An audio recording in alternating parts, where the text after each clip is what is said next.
इस विज्ञान के प्रश्न पत्र में हम बायोलॉजी से संबंधित बहुविकल्पीय प्रश्नों को लेकर आए हैं। ये प्रश्न ह्यूमन डाइजेस्टिव सिस्टम अर्थात मानव के पाचन तंत्र पर आधारित हैं, जो आपकी प्रतियोगी परीक्षाओं के लिए बहुत ही महत्वपूर्ण हो सकते हैं। आइए हम अपने प्रश्न पत्र की ओर चलते हैं। पहला प्रश्न है, मानव शरीर में पाचन का अधिकांश भाग किस अंग में संपन्न होता है? विकल्प ए पैंक्रियाज, विकल्प बी बड़ी आंत, विकल्प सी छोटी आंत, विकल्प डी आमाशय। आपका विकल्प सी सही है, अर्थात छोटी आंत। प्रश्न 2, लार निम्न में से किसके पाचन में सहयोग करती है? पहला विकल्प है स्टार्च, दूसरा विकल्प है प्रोटीन, तीसरा विकल्प है रेशे और अंतिम विकल्प है वसा। तो लार स्टार्च के पाचन में सहायक होती है। प्रश्न संख्या 3, एंजाइम एक विटामिन है, बैक्टीरियम है, बायो उत्प्रेरक है, वायरस है? तो एंजाइम एक बायो उत्प्रेरक है, अर्थात आपका विकल्प सी सही है। एंजाइम मूलतः क्या है? वसा, शर्करा, प्रोटीन, विटामिन। एंजाइम वास्तव में प्रोटीन होते हैं, इसलिए विकल्प सी सही है। एंजाइम हैं वसा, आरएनए, प्रोटीन, उपर्युक्त में से कोई नहीं। एंजाइम प्रोटीन होते हैं, इसलिए विकल्प सी सही है। निम्नलिखित में से कौन सा एंजाइम ग्लूकोज को एथेनॉल में परिवर्तित करने को प्रेरित करता है? जाइमेज, इन्वर्टेज, माल्टेज, डायस्टेज। आपका विकल्प ए सही है, अर्थात जाइमेज एक ऐसा एंजाइम है जो ग्लूकोज को एथेनॉल में बदलता है। जैविक सिस्टम में रासायनिक क्रिया की प्रक्रिया को तेज करने में उत्तरदायी पदार्थ है? Bacteria, DNA, enzyme, proteins. विकल्प आपका सी सही है, अर्थात एंजाइम जैविक सिस्टम में रासायनिक क्रिया को तेज करने के लिए एंजाइम सहायक होते हैं। प्रश्न संख्या 8, निम्नलिखित में से किस एक की उत्पत्ति यकृत का कार्य है? लाइपेज, यूरिया, श्लेष्मा, हाइड्रोक्लोरिक अम्ल। तो आपको पता होना चाहिए कि यकृत में यूरिया का निर्माण होता है, अतः विकल्प बी सही है। लिपिड्स का पाचन निम्नलिखित में से कुछ की उपस्थिति में होता है? नंबर 1 पित्रस, नंबर 2 लाइपेजेस, नंबर 3 पेप्सिन। इनमें से केवल विकल्प 1 सही है, केवल 1 और 3 सही है, केवल 1 और 2 सही है, 1, 2 और 3 सही है। तो आपको पता होना चाहिए कि लिपिड्स के पाचन में पित्रस और लाइपेज एंजाइमों का ही महत्व होता है, अतः विकल्प 1 और 2 सही है। कहने का तात्पर्य है कि आपका विकल्प सी सही है। मानव तंत्र में से निम्नलिखित में से कौन सी एक पाचक एंजाइम नहीं है? Trypsin, gastrin, ptyalin, pepsin.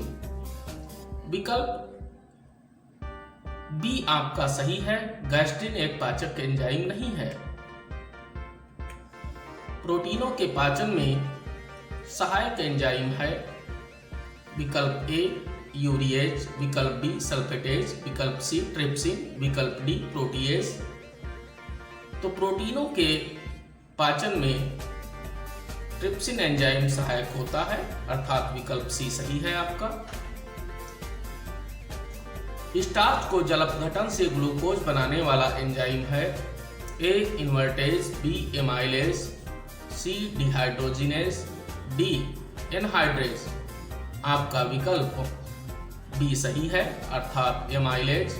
जो स्टार्च को ग्लूकोज में जलावघटित कर देता है। कौन से परिवर्तन में एंजाइम ट्रिप्सिन उत्प्रेरक का कार्य करता है?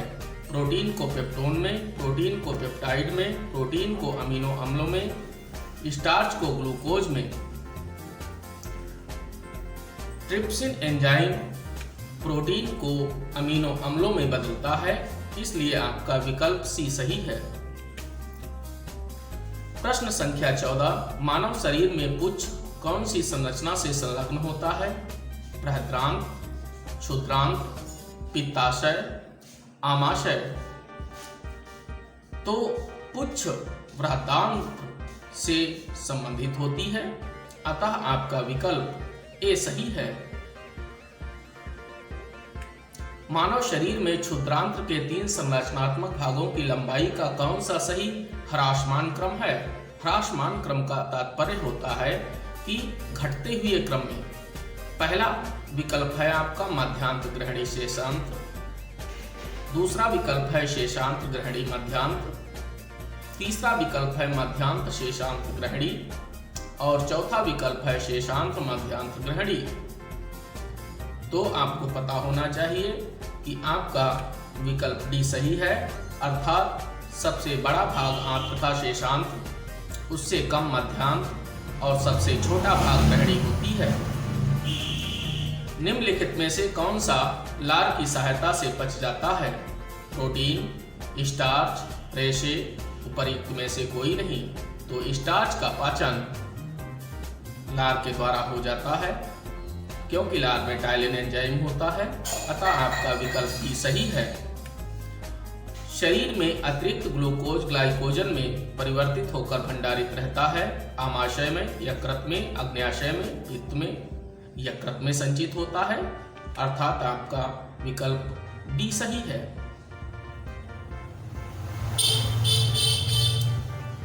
प्रश्न संख्या 18, यकृत एवं मांसपेशियों में ऊर्जा जमा होती है कार्बोहाइड्रेट के रूप में, वसा के रूप में, प्रोटीन के रूप में, ग्लाइकोजन के रूप में। आपका विकल्प डी सही है, अर्थात ग्लाइकोजन के रूप में। मानव शरीर की सबसे बड़ी ग्रंथि कौन सी होती है? यकृत, अग्न्याशय, अवट ग्रंथि, आमाशय। तो मानव शरीर की सबसे बड़ी ग्रंथि यकृत है, अतः आपका विकल्प ए सही है। निम्न अंगों में से पित्त का संचय किसमें होता है? प्लीहा, अग्न्याशय, अपेंडिक्स, पित्ताशय। तो पित्त का संचय पित्ताशय में होता है, अतः आपका विकल्प डी सही है। शरीर के किस भाग में पित्त का निर्माण होता है? यकृत, तिल्ली, पित्ताशय की थैली, पैंक्रियाज। तो पित्त का निर्माण यकृत में होता है, अतः आपका विकल्प ए सही है। पित्ताशय में उपस्थित पत्थर अर्थात स्टोन निम्नलिखित में से किसका पाचन प्रभावित करता है? प्रोटीन का, वसा का, कार्बोहाइड्रेट का, न्यूक्लिक अम्ल का। पित्ताशय से पित्त रस निकलता है, जो वसा के पाचन में सहायक होता है, अतः स्टोन के बनने पर वसा का पाचन अवरुद्ध होता है, इसलिए विकल्प आपका डी सही है। सामान्य मानव के संदर्भ में निम्न कथनों पर विचार कीजिए। पहला कथन है HCl की मौजूदगी की अनुक्रिया के रूप में ग्रहणी से सेक्रेटिन उत्पन्न होती है।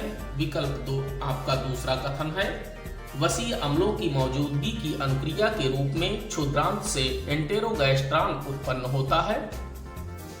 इनमें से कौन सा यसे कथन सही है या है? विकल्प ए है केवल 1, विकल्प बी है केवल 2, विकल्प सी है 1 और 2 दोनों, और विकल्प डी है दोनों में से कोई नहीं। आपका विकल्प सी सही है, 1 और 2 दोनों, क्योंकि दोनों ही दिए गए कथन सही हैं। निम्नलिखित में से कौन सा एंजाइम प्रोटीनों को अमीनो अम्लों में विघटित करता है? तो वो है पेप्सिन, अर्थात पेप्सिन ऐसा एंजाइम है जो प्रोटीन को अमीनो अम्लों में तोड़ देता है, इसलिए आपका विकल्प ए सही है। अगर यह वीडियो आपके लिए उपयोगी है तो इसे लाइक और अपने दोस्तों को शेयर कीजिए ताकि उन्हें भी विज्ञान के ज्ञान में उन्नति प्राप्त हो और हमारे YouTube चैनल विज्ञान गोला को सब्सक्राइब कीजिए।